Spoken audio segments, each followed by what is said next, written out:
On the contrary, he is simply sharing the information with you.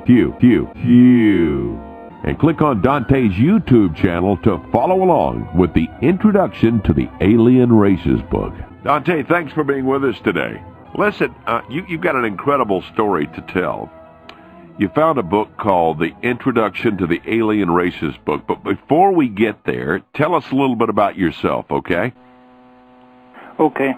Well, my name is Dante Santori, and I'm European, and I'm 46 years old. I'm a former Airborne Special Forces sergeant, and I came across this book a few years ago, and that has been a big part of my life since then. Yeah, I know it has. Somewhere along your life, you run into this book, and I guess it started in 2004 when you became friends with a Ukrainian guy called Petro. Is that true? Yeah, that's correct. Well, go back and tell us that story, how you met Petro, and eventually how in 2008 you took a road trip, and the rest is history. Start from 2004. Well, in 2004, I was living in a small town by the ocean, by the Atlantic Ocean. One afternoon, I went to a bar by the beach, and there were these Ukrainian guys talking about soccer, just general stuff. And I could understand a few things, not much, but I started talking with them just about life in general. Anyway, then me and Petro was one of them, became good friends, and he started coming to my house regularly, and we became good friends. And then in 2008, one day he called me and he said, "Hey Dante, I would like to go on this road trip because I want to visit my brother." His brother at the time was in jail in the south of Spain, and he also wanted to visit his father, which was a former diplomat from the Ukraine in Portugal. When his father retired, he stayed in Portugal, decided not to go back to the Ukraine and stay there. So that was his idea, to go visit his brother and his father. And because he knew I liked road trips, I said, sure, let's go. So we went and visited his brother in jail in the south of Spain, and then we went to visit his father. We got there, and we stood there for a couple of hours, chit-chatting with his father, and then his father asked us to clean out this room. He said, "Can you take out all the stuff that's there? And most of it is junk." Okay, we'll go there and help his father. He was an old man at the time. Dante, how old was he? At the time he was, I think, 68 or 69. Okay, all right, yeah. Now he's in his 70s. And so we went there, and we thought we would find, maybe 4 or 5 plastic bags with garbage. Instead, we found dozens and dozens and dozens of boxes with lots of documents and loose papers and all kinds of stuff. So we started looking at it, and some of them were quite interesting because they had the old USSR stamp, the hammer and everything, and okay, this might have some historical interest. And so we went back to him and we asked if we could keep the boxes instead of chucking them. And he said, sure. So we had to rent a truck to take all the boxes back home, and that's what happened. Okay, now he do you think he knew what you were going to find up there? I'm not talking about the particular book, but the fact that you would find documents and stuff like that, rather than, as you said, paper bags of junk. Oh, he knew that there was stuff that was important to him at one time. Yeah. Months later, then we were talking, and he told us that he didn't know that the Alien Races book was there. He thought he had put it somewhere else, so he didn't know it was there. But okay, let me stop you there for a minute. Let me stop you there. So, when he finally found out that you had this book, did he panic, or did he say, "Oh my God, you shouldn't have that," or what was his reaction? No, he didn't panic. Okay. He was calm. Okay. He knew that he didn't have the book anymore, but he wasn't panicked or anything. And so we took the boxes home, and little by little we went through some of the boxes. It was a rush, you know. It was not a priority for us. We just had interest in what was in the boxes. And we went through the boxes, and after a few months, because we only got together like 2-3 times a month, after a few months we came across the Alien Races book. In fact, first we came across this page, the front page of one of the editions of the Alien Races book, dated 1951. But there was nothing to the book. There was only the front page. We found that interesting, but that's all we had. Later, we found the book. Now, what did the book look like? I mean, was it a hardback type thing? Describe the book for us physically. What did it look like? The front page that we found from that 1951 edition, that was hardcover, thick, and like you can imagine an old book looks like. This one was noticeably more modern. It was a thicker cover, but not like the other one. It was not like like an old book. It had a modern appearance. So like you were looking now at a revised book, maybe? Yeah. In fact, we found out later that the book has been edited several times, revised several times. Things have been added to it, and made more modern and updated like that. Yeah. Okay, so you find this book, and you and Petro start looking into it. Is that you start reading it? Well, he started reading it because the book was in Russian, and he is Ukrainian. Okay. Because he passed away, but he was Ukrainian, so he knew Russian quite well. I didn't. So we started looking at it, and what we did was he would translate from Russian to Ukrainian, and then he talk to me in Italian or in Portuguese, because he speaks both and I speak both, and then I will start writing it in English. So what's your reaction now? What kind of reaction do you have with all of a sudden you start translating this book? I mean, are your eyes about to pop out of your head? No, not at the beginning. We found it curious. So a curious read. At the time when we first found the book, we didn't contact his father right away. We just started looking at it. What was the source? So we just started looking at it and reading. We went through it in one day. Went for a couple of pages, then the weekend after a few more pages, until we called his father. That's when we started taking this subject more seriously, because we called him, and he said, "Oh, that's where the book is. I didn't know. I forgot about it.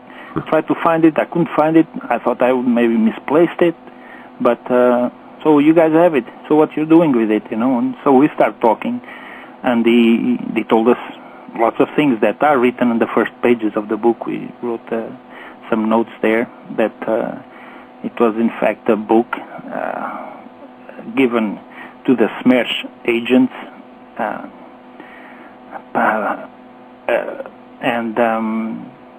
and that has been updated over and over again. Not only information, but the pictures and the people involved, and that's how he ended up with it. Because before the collapse of the USSR, he was involved with the Communist Party in Russia and the Ukraine, and that's how he eventually got the book. Okay, you know, you've got something on the beginning of that book, and also we should have, as we're speaking, a link to that book up so that you can follow along with us here. But there's a pretty strong warning in the beginning of that book to these agents for letting this book get out of their hands and into the wrong hands. You want to talk about that a second? Yeah, well, when we talked, that was actually on the book. That was not like a note that we added to the book. No, I understand, yeah. And apparently there were not a lot of people involved with the book. The book was more of like a manual so that they know what to do, and they for them to be informed of what they're dealing with and to add to it. That was their role, these SMERSH agents. So they were, by what we know, there was only a very, very few agents that were part of this project, and that had this book with them at all times. All right, let me see if I can summarize this, and you tell me if this is a correct appraisal of this. This book was given to a small number of Soviet agents. It was kind of a handbook about the alien races, and their job was to, when they ran across an opportunity to investigate this further, to add to this book, right?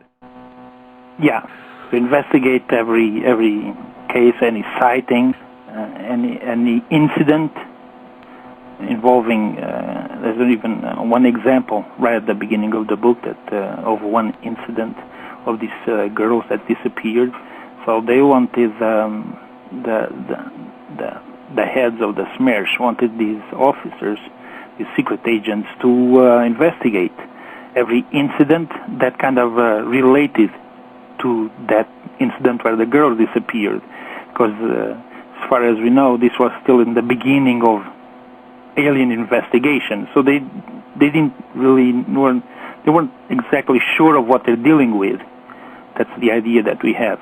So they just wanted to gather any kind of information and add to the book at the time. There was a few more kind of interesting incidents in that book, and I think I read one where one of the famous disappearances in the Bermuda Triangle, where I think it was the Mary Celeste, the ship that the crew and everybody disappeared. They just found the ship and all its cargo. Do you remember that? Yeah. There's several different incidents that are mentioned in the book. That's one of them. And further into the book, there's a mention of one of the alien races that has a permanent base there.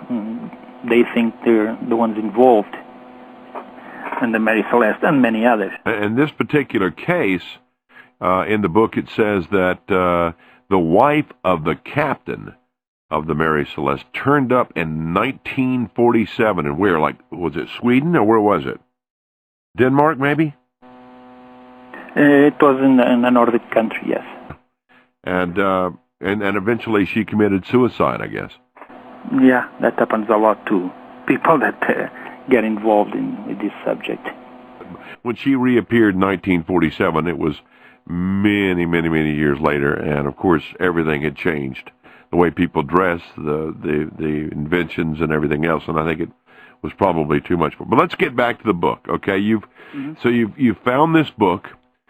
You've got it translated. How long did you carry this book around with you until you decided to put this book up and put it on the internet? Well, we started translating it maybe early 2009, little by little, and then I had a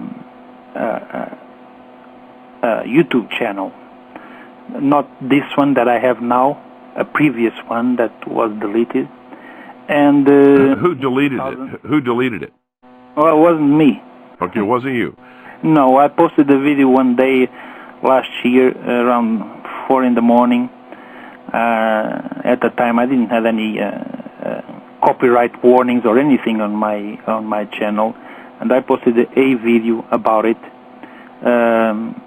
showing the original book, pages of the original book, because we have the original, and now we made copies. But I posted a video around 4 in the morning. I watched it, the views going up, and when the views were at about 150 views, I fell asleep. I went to bed. About 2 hours later, I came back, and the channel had been deleted. Now, who could delete that? Who would be capable of doing that? Anyone with access to the YouTube information, anyone else. It's easier for the military, the secret services, NSA or any other, to do it.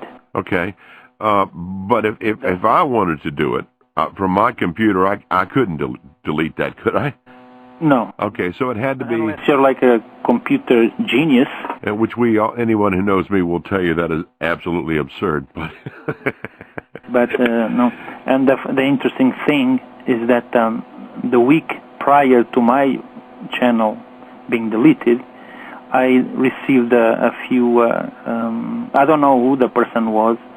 I received some emails from someone. I know it was in a Nordic country, but I don't know which one. I received these emails of people saying that the Canadian Armed Forces have been checking out my channel, reading my stuff, that they were hacking into my channel, the Canadian Armed Forces. And not the Americans, not the Chinese, not the Russians, the Canadians. And so that was interesting. And then the channel got deleted. But, I don't know if it's related or not. I'm just telling you what. Yeah. Okay, so now, but you now have tell us about, how do we go to your channel now? What is it now? How do we get there? Well, if you type One Santori, SANTORI, all in caps, you'll find it. Or if you put in Azazel, AZAZEL 8867, you'll find it too. Okay, One Santori. Yeah. You can find it that way. And what is on your channel?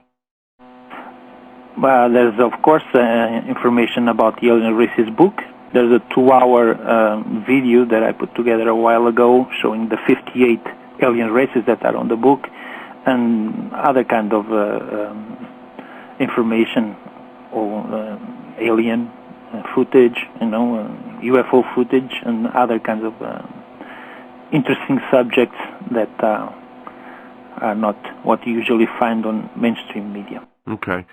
Dante, are you making any money off that website? No, nothing. So after this happened, were you into this UFO thing before? Were you fascinated before that you found this book? Yes. Okay, so you on and off. I was always very interested, but it was not my main thing in life. Okay. I was very interested about UFOs and aliens when I was a teenager. But then, life got in the way, jobs, military, wife, kids, and I would read stuff about it and watch some videos about it here and there, but it was not my main thing in life, my main interest. So how has this happened? Yeah. How has this changed your life now that you found this book and you've gotten into this? Well, the thing it has not changed my life that much, except I spent a lot of time in front of the computer, which is not my favorite thing to do. But the thing that changed me the most was the fact that Petro died in a car accident while we were going to meet and talk about the Alien Races book, and he was bringing me the original, and he died in a car accident. So that's the thing that marked me the most, because I lost a good friend because of this. So Petro, when you were going to meet, and he was bringing you the original copy of the book, he was bringing you what kind of copy? The original, the one that we found in the box. And on his way, he got killed in an automobile accident? Yes, we planned to meet at a certain place around 7, I think, or 7 a.m., and I got there a bit late, and there was a big commotion. There was the police there, and there was a car upside down, and I found out eventually that was him, that had died in a car accident. Okay, here's $1 million question. Was the book with him? Yeah, the original was, yeah. I mean, the book was in the car? It was in the car, yeah, because we kept passing the book hand to hand, I would have it for a few weeks, he'd have it for a few weeks. I understand that, but we also have copies in different places. But when the accident happened, you were able to go get the original copy out of that car, right? I approached the car, and I checked the car.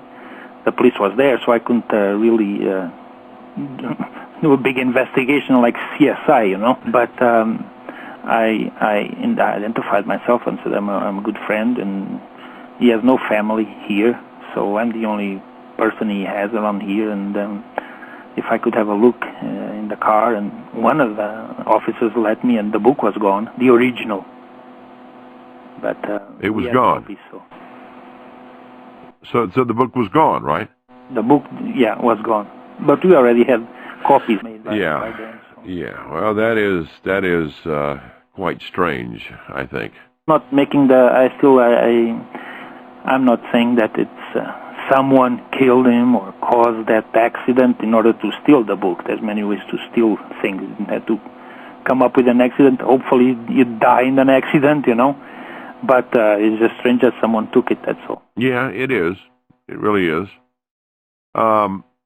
Gosh, I've got a lot of questions to ask you about the book, and I really hope that if you're listening, you're following along with this book, and we put a link up here so that you can follow along. But interesting thing I found out about it in this book, you mentioned the fact that a couple of these alien races actually showed up in Hollywood movies.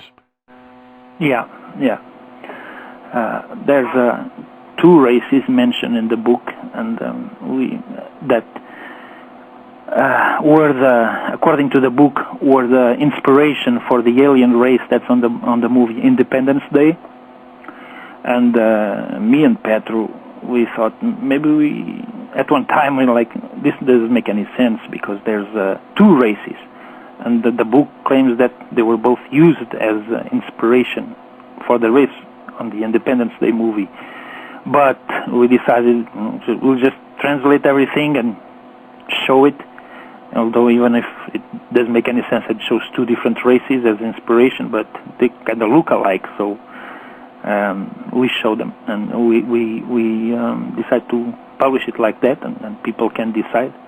Now, one of the images of one of those 2 races, it's quite recent, because, like I said, they update the book often, and they use images from some are drawings from witnesses to describe any given race, one race.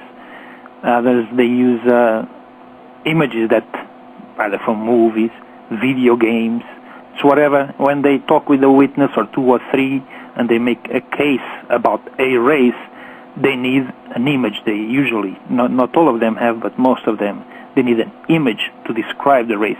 And so they used images from alien races from movies, video games, and sometimes, obviously, just the drawings from witnesses. Now, one of those races that is mentioned as the inspiration for the Independence Day alien race as an image that is quite recent. But the other one is 8 years older than the Independence Day movie. So that's the info on that. It really is fascinating. You have you found yourself trying to get a hold of everything you can get a hold of to study some of this stuff now? Excuse me? I didn't understand that. Okay. After you got this book and you read it and saw all these 8 different alien races, have you found yourself trying to get more material to research this stuff, to corroborate any of this stuff? Oh, yes. Well, first of all, like I said, there was many boxes that we got. I think it was 58 or 59 boxes, and we know that a lot of the documents in those boxes have things that are related to alien activity. A lot of other papers that are there have nothing to do. And there's papers there that are just like an order for someone to buy caviar for some meeting, or people ordering paper for the office, or paper clips.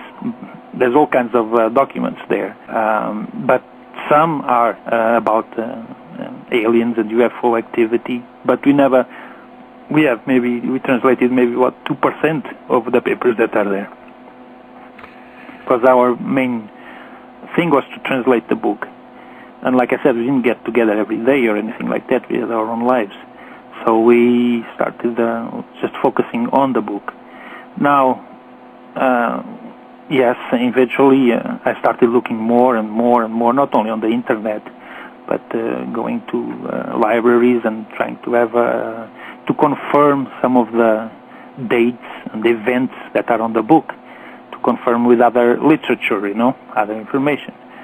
And the interesting thing, what is one of the things that I found most important, is that not too long ago, recently, in South America, these archaeologists found this pottery. They were digging somewhere, and they found this pottery. I have a video about that on my channel, by the way, where I show everything. They found these pieces of pottery that they put together, and this is in South America. Well, those pieces show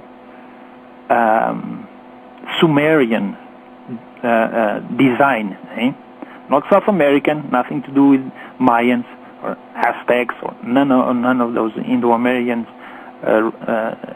civilizations, but Sumerian styled drawings and images on the pottery. But not only that, on the sides of the pottery, there's a word that keeps on coming up, which is the word Kurs, K-U-R-S. Well, the Alien Races book mentions a race called Kurs, K-U-R-S, and these pieces of pottery were found after I started releasing information about the book. So these pieces of pottery confirm that at least one of those races that nobody has ever heard before until I start publishing information about the book does exist. So at least that one is... this Kurs race you're talking about, they worked kind of hand in hand with the Anunnaki, didn't they? According to the book, what people call Anunnaki, that the book calls Anunnakene, worked close together with this race Kurs, and not only with the race Kurs, but with the race Zeta Reticuli, which most people think Zeta Reticuli are the Greys, but according to the book, they're not. The Greys are another race called Solipsirae. That's what the book says. It just gets more fascinating by the minute, doesn't it? And now you published this book about the alien races, and you published the book. You could have made a lot of money, but why didn't you? Well, not a lot of money, but when I first started publishing information, I made a video a while ago showing, I think it was 7 races, and immediately, not immediately, but about 6 weeks later, I started getting messages from publishing companies. And over a period of a year and a half, we got approached by email, of course, by 12 or 13 publishing companies asking if we were interested on publishing the book with them. 2 or 3 of those made concrete offers. I think the first offer was about $5,000, and then another one offered $12,000, and finally one offered about $30,000. That's it. We thought about it, not because of the money, but because we thought that the publishing company has other tools to publicize the book, the information that we didn't have. A publishing company could expose this information at a higher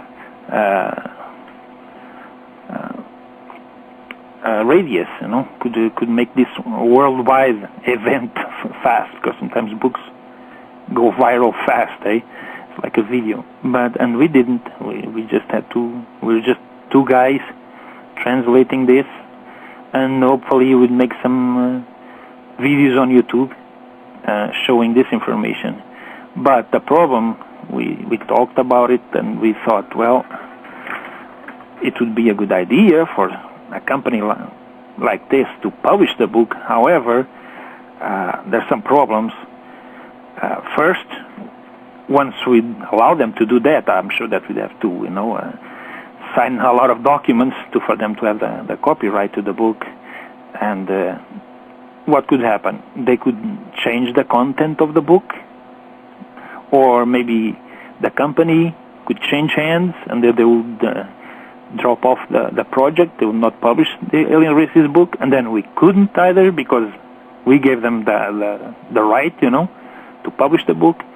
So we thought, well, no, because if we lose control of this, then this might never see the light of day, Decided not to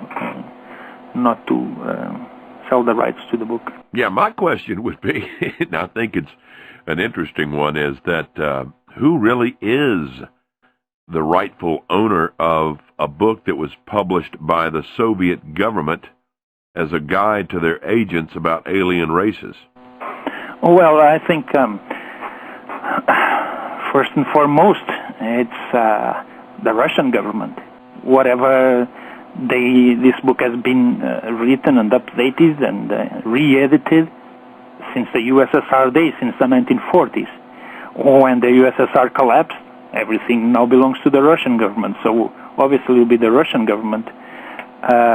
Having said that, the images that are on the book, not all of them, of course, but some of them, they don't have the copyright, because they took them from video games or movies, But I don't think they're very worried about that. So they just put whatever. Plus, the book is not supposed to be public. So there was copyrights was not an issue for them if the book was not supposed to be public. So obviously, that belongs to the Russian government. Having said that, right now there's 2 European countries that I cannot enter over this. Yeah, and I was already approached. That was about a year ago, kind of. Can you tell us who they are? And now I don't want to right now. They're Eastern European countries. But why can you not enter? Because I was warned not to go there. Yeah, but I mean, was there a reason? Yeah, because of the Alien Races book and what I did. This came through Petro's family. Okay. They live in Ukraine, and someone approached Petro's cousins and Petro's family, and they left some notes, let's say, like that. Okay, that goes back. And there's the rumor, but that I don't know. Okay. I don't know, but there's the rumor from one of Petro's cousins that there's actually an arrest warrant for me. I don't know what the grounds are. I've heard it was copywriting. I don't know. Okay. That goes back to the original warning that you can see at the beginning of the book about any one of those agents in that book getting out of their hands and into somebody else's hands. So if I were you, and I think you have, I would take that warning very seriously. Well, I'm not too afraid. It's not very hard to kill someone these days, eh? No, it's a piece of cake. If they wanted to kill me, I'm sure they could have killed me. some of these things come up, these threats from time to time, because either do something about it or stop talking. This whole thing with you was made possible by the work of Robin Adams, who worked diligently to get in touch with you and get this interview lined up. And she had a question she wanted me to ask you, and that is, when you looked at all those handwritten notes in the original copy, how did you decide which one of those would be included in the book? And is there a plan to publish all of the notes at this time? Well, we just there's hundreds. There were hundreds of notes on the book, on the sides. Some were written right on the book. Others were attached to the book by clips or stapled to the book. Also photos, some original photos. And we had to choose. We didn't want the book to be like the size of the Old Testament. We wanted to be something that would be accessible and not scary for people. When people see a really fat book, they lose the interest. We're in the age of videos, not books, So we wanted to be something, just the most important information. Of course, the whole book is there, I published the whole book, but when it comes to notes, just what was most important to us to show. And now the rest of the notes, well, maybe one day. Yeah. Well, people ask me that a lot, but you did a great. Working alone, and now I am, and I don't know Russian, eh? Yeah. You got a little problem there, but you did a good job. Did a great job, actually. The book itself is an easy read. It's not that long, but once you start, I'm going to warn you, you won't put it down, because it's not one of those things you want to have something you got to do in 15 minutes, because you won't get there. You'll stay with that book. It's that interesting. Dante, you're really a fascinating guy. We talked a little bit before the interview today and got to know you, and you said you were going to be nervous before this interview, but I didn't hear it. You did great. I think you did a great job, and we hope that we can help get this information out there a little bit anyway. And whether you believe in it or not, Dante will say that right off the bat. Look, I found this book. Here's what we found, and here's what's in it. Believe as you will. Is that pretty much what you think, Dante? Yes, I've always said that to the many people that have contacted me. I read a lot and I watch a lot of videos, mainly on YouTube, and everybody thinks they're right, and they do not accept anything that's against their view, whether it be UFOs or aliens, Illuminati, and everything. They know because they've watched so many videos that they got their mind made up. The book, I never said that. To me, I believe in what's in the book, because and people that read the book will see why, because there's a lot of facts that confirm the book, including the pottery case one that I just told you about. I believe because the provenance of the book is good, the people involved are serious people, and so I believe. Now, I never said that all the information in the book is real. I don't know.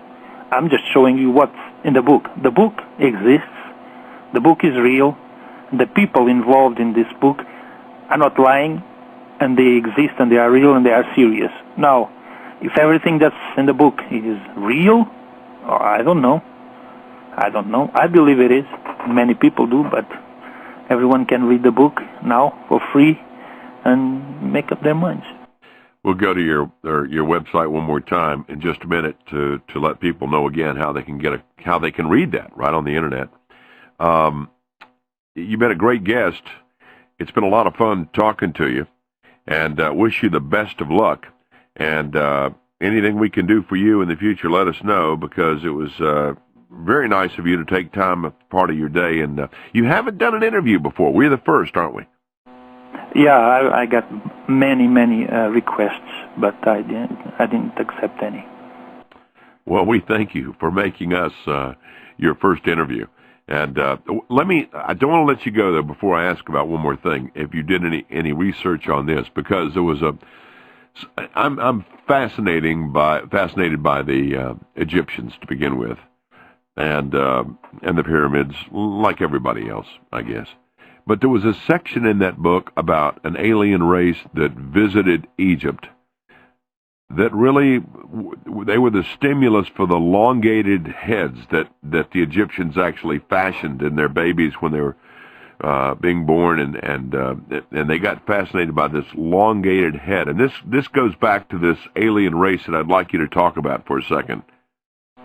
Yeah.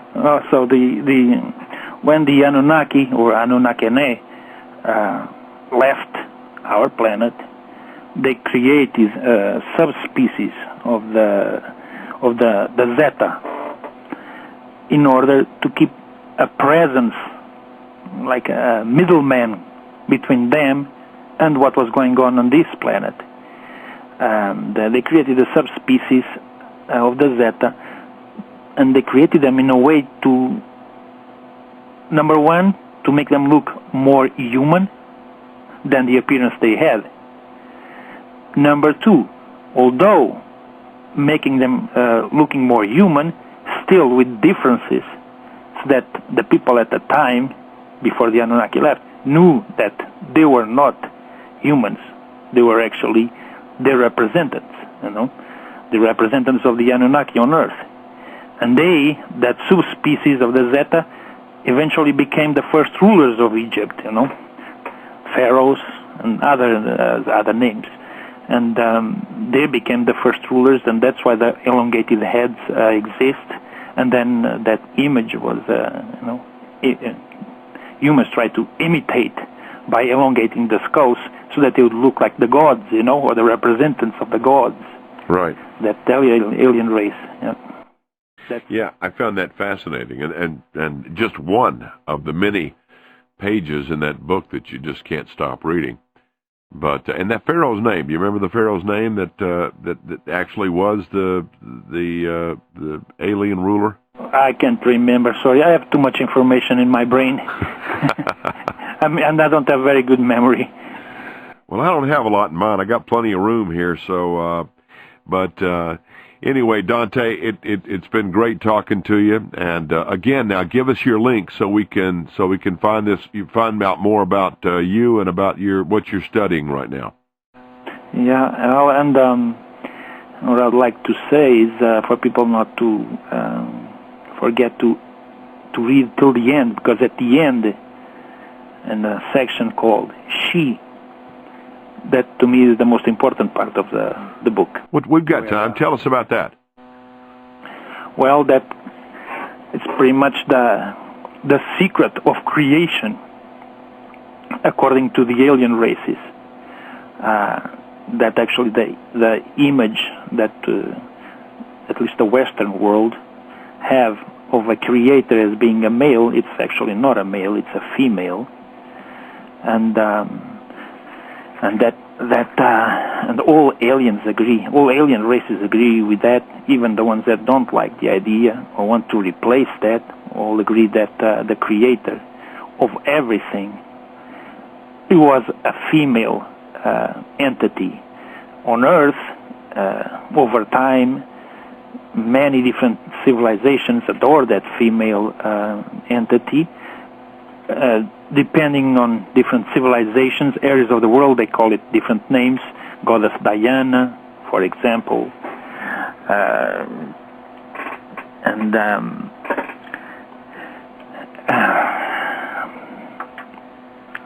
How can I explain this better? Take your time. They also call her Isis, Mother Mary, Kuan Yin, Green Tara. Depends. Every religion in the world has a female goddess in the past, and then eventually man corrupted that image of the female creator into a male Ren and male Ren religion. Happened with pretty much every religion. They switched the female version, the original version, which was given to us by aliens, that the creator was a female, and turned into men, into a male figure.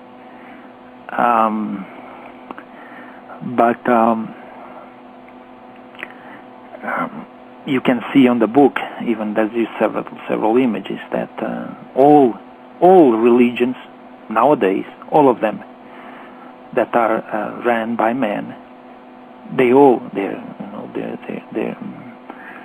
wear some sort of a robe, of a skirt, of accessories. That's all relating to the goddess. That's why you see the Pope in a robe, and you see that with Muslims. You see that with Jewish people. You see that Hinduism, Buddhism. You see them all. You see them in Japan, many temples. They all have robes. They don't have pants. They all have robes, skirt-like outfits, and that all goes to the first idea of the creator of the universe being a female. So now all these religions, although they turn into male-dominated, male-created universe, they all kept that image that they're trying to replicate, even if it's subconsciously, of the female goddess. That's why they use those robes. That's just one aspect. It's more complex than this. It's just, I said this in order to explain a little bit of what's going on there. And this is at the end of the book, right? That's at the end, yeah. Okay, Dante, tell me again about your websites, how people can visit you and read the book and other things that you've got on that website. Well, I'm not very easily accessible. I don't have many websites. I have my YouTube channel. I wanted to add something, if I may. Sure. Since I published the book, there are many websites out there and Facebook pages and in all kinds of places that claim to be me, and they're asking for donations, saying that they're trying to pass for me. So they ask for donations. They answer questions as if it was me, and people believe it was me because they know everything about me, from my channels. So, to be very clear, there's only 3 ways you can contact me and know for sure that you're talking with me. One is by phone, if I give my phone number to you. The other one is by email, and my email address is on the book on one of the first pages, or on my YouTube channel. Outside those 3 choices, phone, email, or YouTube, you're not talking to me for sure. Okay, and again, how do we get to the YouTube? So you search 1, the number 1, and then Santori, Santori, 1 Santori, or AZEL 8867, and both will take you to the same page. So, Introduction to the Alien Races book, and you can read it, and you can read it, and you can read it. It's more than fascinating. Fascinating. Thanks again for being with us, all right? Can you feel it? A sort of anticipation growing stronger and stronger? Another way of putting it is time is speeding up. I've heard that discussion for a while now. I know most people have felt it at some point, maybe while watching the news or perhaps something in their own lives. Something big is about to happen. We are 5 days away from fundamentally transforming the United States of America.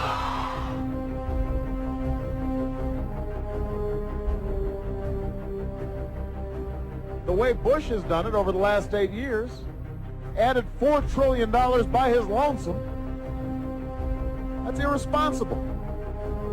It's unpatriotic.